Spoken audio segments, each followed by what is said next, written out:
So I just wanted to make this video to sort of demonstrate a process that I've been using a little bit. So basically I've just got this melody here. It's like maybe like 4 instruments.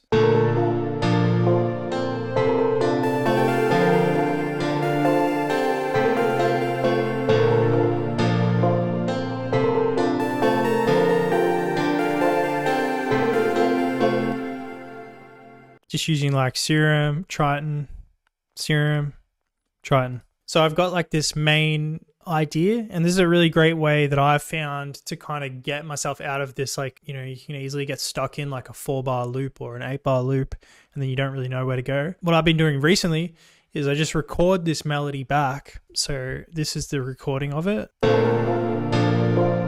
Taking the audio of this and then just dumping the entire clip into Ableton's sampler. So you need sampler for this. Then something that I find really interesting is just to like play it back like a couple of octaves higher than the actual melody and play it over the top. And you start to get like some very interesting textures. So something that I like to do is like maybe hit reverse. In this instance, I didn't.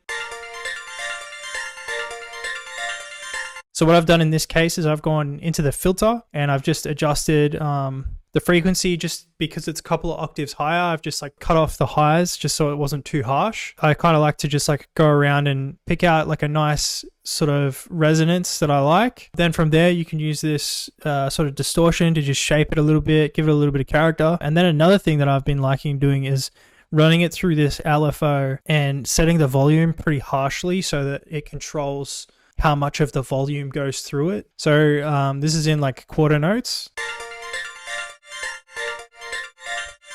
It's obviously in time with the BPM. Just gave it sort of like a pan that runs with the LFO. So every quarter note, it's sort of panning like just 12%.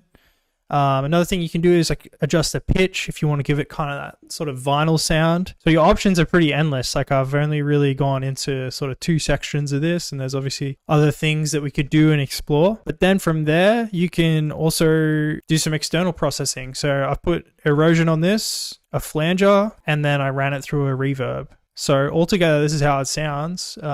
You know, it doesn't work every time, but in this instance, it worked really well for this melody. So this is the playback, and you can see it's literally just one single note, but it's just all about the texture. The LFO gives it the rhythm and just makes it interesting enough.